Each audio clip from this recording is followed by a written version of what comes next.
Bonjour à tous, j'espère que vous allez bien. Nouvelle vidéo d'analyse. Aujourd'hui, on va regarder ensemble ce qui se passe sur le BTC, l'Ethereum, le Sol, le LTC, l'Elrond, le XTZ, le IOTA, le Matic, le Luna, le BitToken et le GRT. Le programme il est chargé et sans plus attendre, eh bien on passe tout de suite à l'analyse déjà du marché en ce moment avec le BTC qui n'arrive pas à prendre de direction. Il est en dessous des 39 000 $. L'Ethereum pareil, 2585 $. Et ensuite on a des mouvements un peu plus dessinés sur le Solana, moins 1,34%, l'Avax, moins 4%, et puis le Luna, moins 2%. Alors ce matin sur mon compte Twitter, j'ai signalé ce graphique sur le BTC en H1. Donc un petit canal baissier qui a été cassé par le haut. Et en théorie, on est donc porté par la Tenkan, la Kijun, le nuage et la trendline. Donc, de grandes chances d'aller rebondir en direction du niveau des 40 000 $, qui est donc l'objectif qu'on prend en calculant en fait la hauteur ici, reportée à l'endroit de cassure. Donc là, tout de suite, en théorie, eh bien, on devrait aller chercher dans les prochaines heures les 40 000 $. Maintenant, attention à la Chikou-Span qui est toujours bloquée par le nuage. Il va falloir attendre pour ceux qui prennent le plus de précautions possible, et bien attendre que la Chikou-Span repasse au-dessus des prix. Et comme ça donnera une hausse sur le prix ici, et donc une cassure du précédent plus haut sur le niveau des 39 000 $. Dans tous les cas, si malheureusement le prix venait à repasser à l'intérieur du pattern, à 38 187 $ environ, il recasserait la Kijun et le nuage à la baisse, et donc on irait chercher à mon avis le bas du pattern aux alentours des 36 782 $, même si dans l'état actuel, perso je verrais plutôt une hausse, puisque comme vous pouvez le voir pour l'instant, eh bien le prix parvient à rebondir sur la trendline, qui a fait office de résistance 3 fois par le passé, donc à voir dans les prochaines heures. Maintenant à plus long terme, donc en daily, on a toujours ce triangle ici, le prix évolue dans un range, et donc on attend de voir s'il casse par le bas ou par le haut. Pour l'instant, donc, on aurait un retest du niveau de la Kijun étant donné qu'on a rebondi sur le bas du pattern. Et ensuite, à voir si la Kijun renvoie le prix à la baisse et provoque une cassure du range par le bas. Ou si le prix parvient à recasser la Kijun, la regagner donc en support et repartir vers le haut. Casser le nuage tout d'abord et puis le pattern à la hausse. Donc pour rappel, si on casse par le bas, on ira très probablement chercher les 31 100 $. Et si on casse par le haut, et bien par contre, on ira chercher les 55 800 $. Dans tous les cas, ici, c'est un plan de trading. Et on attend la cassure dans un sens ou dans l'autre pour définir une target avec un objectif qu'on a calculé en prenant la hauteur du pattern reporté aux endroits de cassure. Allez, avant de passer à l'analyse des altcoins, eh bien, je vais vous montrer très rapidement que le launch pool de Bybit était lancé depuis ce matin. Vous pouvez donc d'ores et déjà participer. Vous allez pouvoir engager des BitTokens et en échange, vous allez gagner gratuitement des crypto-monnaies Son, qui est donc la nouvelle crypto-monnaie qui fait l'objet d'un launch pool sur Bybit. Pour rappel, donc vous allez engager des crypto-monnaies BitToken sur quelques jours. Bien sûr, vous allez les récupérer à la fin. Et en échange de liquidités pour ce projet qui se lance et qui s'appelle le Son, eh bien vous allez recevoir gratuitement tous les jours des crypto-monnaies Son et vous pourrez donc les revendre au listing très bientôt. N'hésitez pas donc à participer, c'est gratuit. Et pour rappel, vous avez le trade ici qui vous explique comment faire pour participer. Et je vous mets bien sûr mon lien de parrainage ainsi que le lien pour gagner jusqu'à 70 $.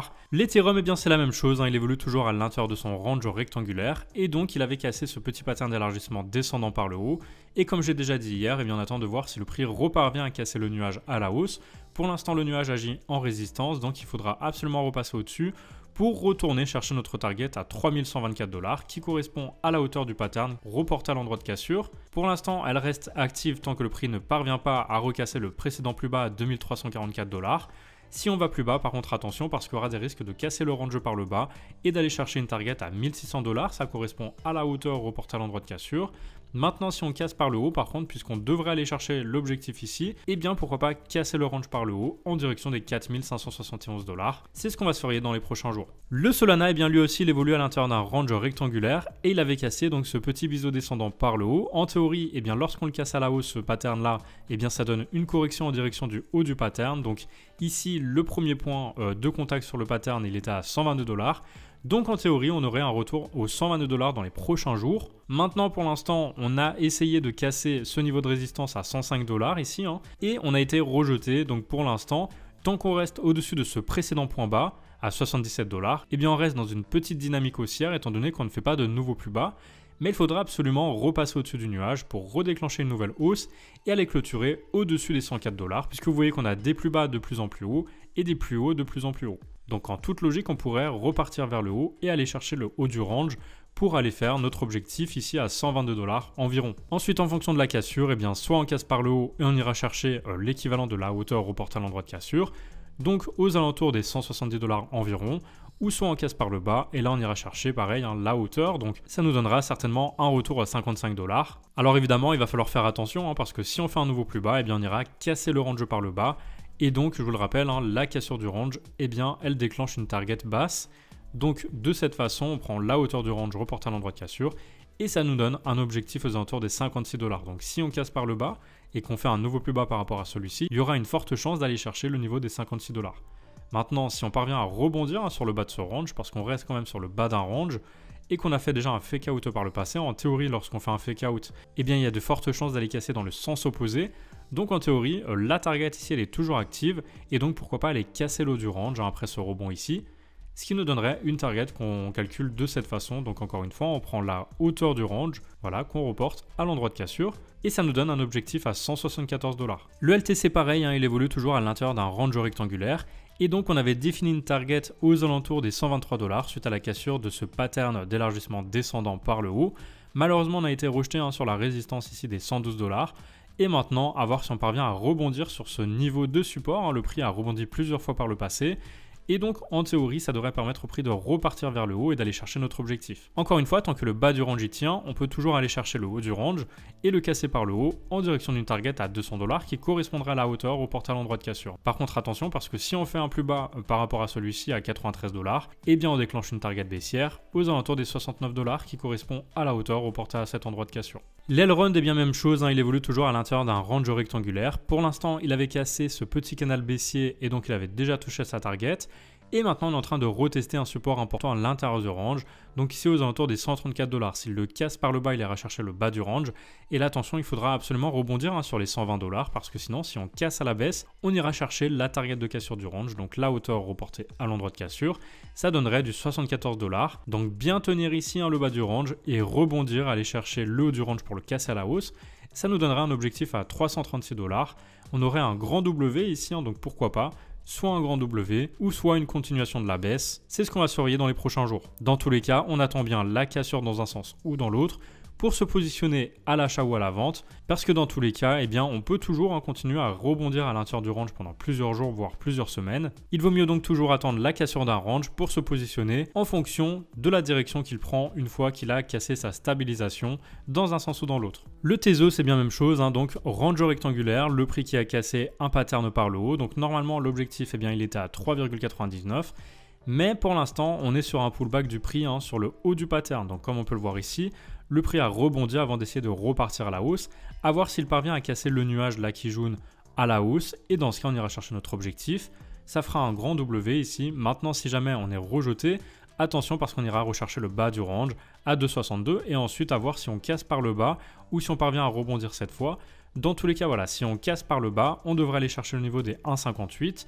Et si on casse par le haut, on devra aller chercher le niveau des 7,54. Le Iota, il évolue lui aussi à l'horizontale et il essaye de casser par le bas son range actuellement.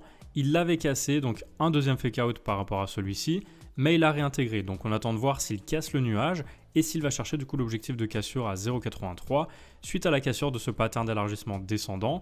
Tant qu'on ne repasse pas en dessous du niveau des 0,63, on reste dans une dynamique haussière, encore une fois, parce qu'on ne fait pas de nouveau plus bas par rapport à celui-ci. Donc si on recasse ce niveau-là des 63 $, par contre attention, parce qu'on ira très certainement chercher le niveau des 0,48 qui correspond à la hauteur du range reporté à l'endroit de cassure.